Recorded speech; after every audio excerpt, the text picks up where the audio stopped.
construction hors site, c'est finalement une idée toute simple qui consiste à déplacer un certain nombre d'heures du chantier vers l'atelier. Pourquoi est-ce qu'on ferait ça? Parce qu'en fait, sur le chantier, les conditions sont difficiles et les ouvriers ont vraiment beaucoup de mal à être très efficaces. Alors ça peut paraître assez stupéfiant, mais si on mesure par exemple ce qu'on appelle l'efficience d'un ouvrier, l'efficience c'est le rapport entre le nombre d'heures pour lequel il est payé et le nombre d'heures pour lequel il va faire de la valeur ajoutée pour le client. Et figurez-vous que sur un chantier, c'est de l'ordre de 20%. Ce qui est extrêmement faible, ça veut dire qu'il y a 80% de temps qui est finalement gaspillé parce que je suis dans des transports, parce que je déplace mes outils, parce que je déplace des matériaux, etc. etc. Dans une usine, c'est l'inverse. Un ouvrier a une efficience de l'ordre de 80%, c'est-à-dire qu'il a seulement 20% de temps qui sont perdus. Donc vous imaginez, c'est 4 fois plus de productivité. Et l'idée de la construction site, c'est celle-ci.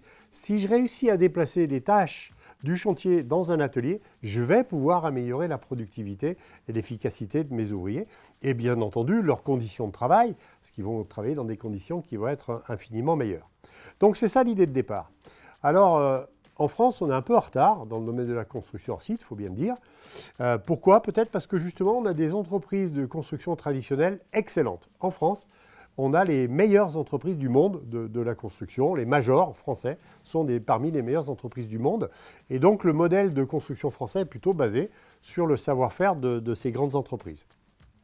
Mais avec des grands défis qu'on a à relever aujourd'hui, eh bien, la construction traditionnelle, le podcast de tout à l'heure, nous montre qu'en fait, il faut faire autrement.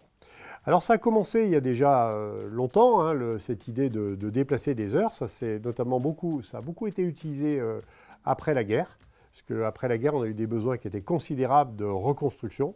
Il a fallu loger les gens, faire de nouvelles écoles, faire des piscines, des bâtiments. Et on a beaucoup utilisé la préfabrication à cette époque-là, et peut-être trop d'ailleurs, parce que finalement, on ne s'est pas trop embarrassé avec l'architecture, et on a fait à peu près les mêmes bâtiments, que ce soit à Nice, à Marseille, à Nantes ou à Strasbourg. Et donc, dans les années 80, il y a eu un peu de levée de bouclier, où on nous a dit, maintenant, il faut vraiment vous adapter à chaque fois que vous construisez un bâtiment à son environnement. Et on a un peu oublié cette préfabrication pour finalement faire quelque chose de cousu humain qu'on réalise sur le chantier. Malgré tout, depuis une quarantaine d'années, on a vu notamment le développement de la construction bois. Et la construction bois, on va vers la construction bois parce qu'effectivement, c'est sur le plan carbone, environnemental, mieux bien sûr que la construction béton, mais c'est aussi parce qu'on va fabriquer les éléments dans un atelier. Donc la construction bois, on peut dire, a permis le développement de la construction hors site en France. On a également un deuxième volet qui se développe beaucoup, qui est la construction modulaire. Alors, la construction modulaire, c'est quoi? C'est fabriquer des éléments de grande taille, ce qu'on appelle des éléments volumétriques, dans des grosses briques de Lego, par exemple une chambre d'étudiants, ou par exemple des modules avec lesquels on va faire des logements, mais il suffit de 3 ou 4 modules pour faire un logement. Donc c'est un élément très fort de valeur ajoutée qui va être fabriqué dans une usine. En France, aujourd'hui, les acteurs viennent de 3 endroits différents. On va avoir des acteurs de l'acier, puisque l'acier est beaucoup utilisé sous forme de modules pour faire notamment des bâtiments temporaires.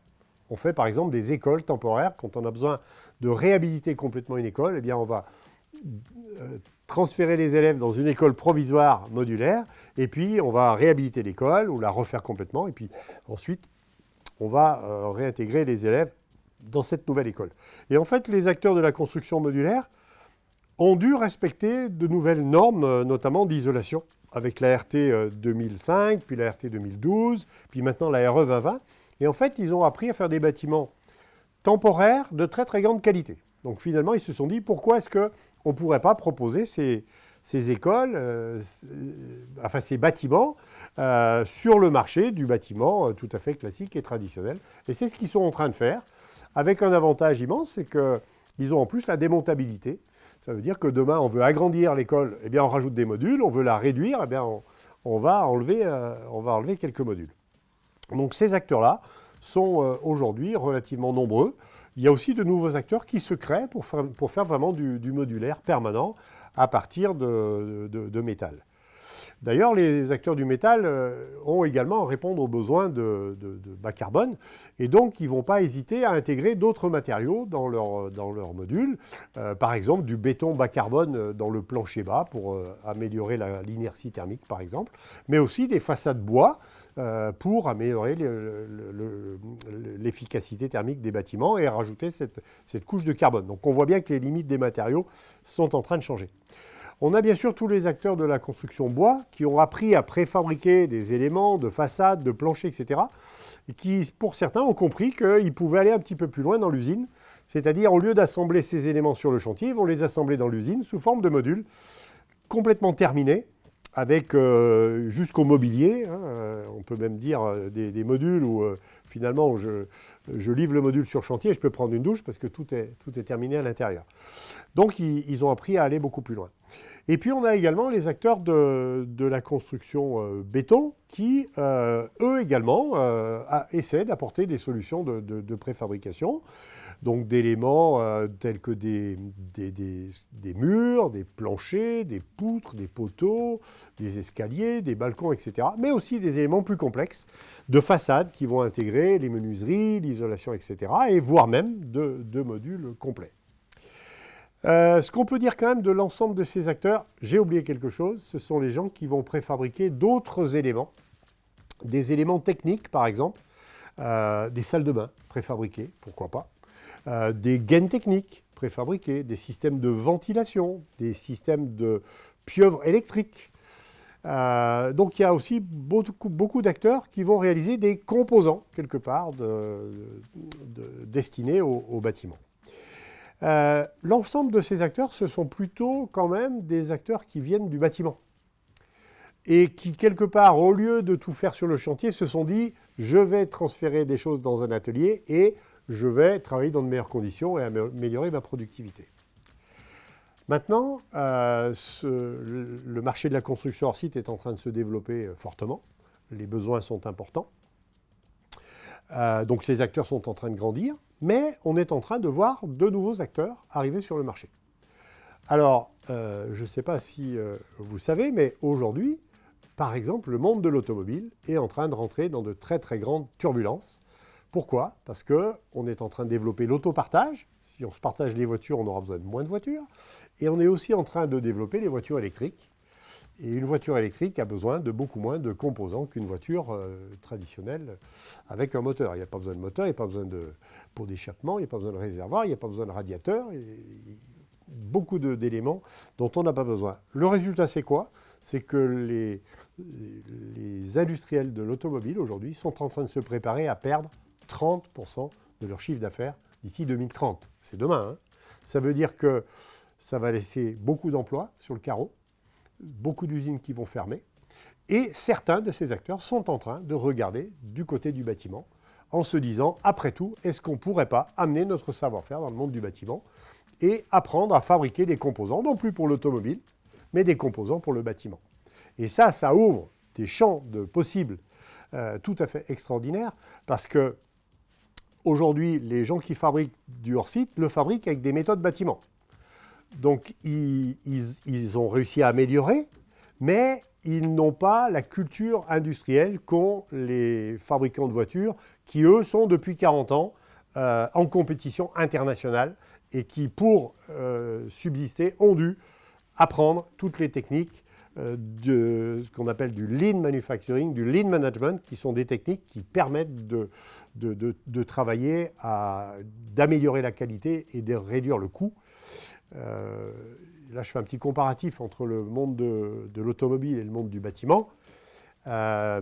Si on prend l'exemple d'une voiture, une petite voiture comme une 205 par exemple, il y a 40 ans, ça valait 11 mois de salaire.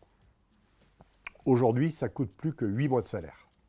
Et pourtant, elle est infiniment mieux, infiniment plus qualitative, beaucoup plus fiable, etc., etc., etc. Il y a tout un tas de choses qu'on a dans nos voitures qu'on n'avait pas il y a 40 ans.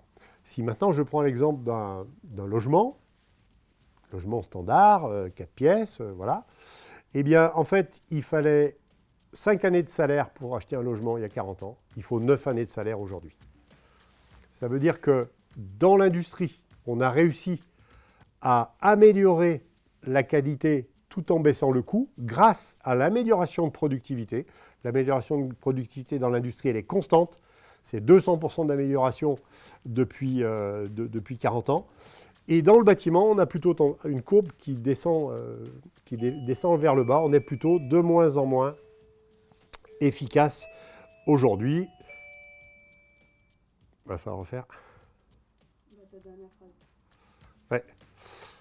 Donc dans l'automobile, dans l'industrie, on a amélioré notre productivité considérablement. C'est de l'ordre de 200% d'amélioration de productivité en 40 ans. Si on prend l'exemple de la télévision, quand on change de télévision à peu près tous les 10 ans, quand on achète la nouvelle télévision, elle est 3 fois mieux et elle coûte 2 fois moins cher. On aimerait bien pouvoir dire la même chose de nos bâtiments. Ce n'est pas le cas. Ils sont plutôt de moins en moins bien et plutôt de plus en plus chers. Et donc la promesse de la construction hors site, et notamment si on réussit à intégrer des acteurs venant de l'industrie, eh bien c'est une promesse fantastique parce qu'on va véritablement améliorer la qualité tout en réduisant les coûts.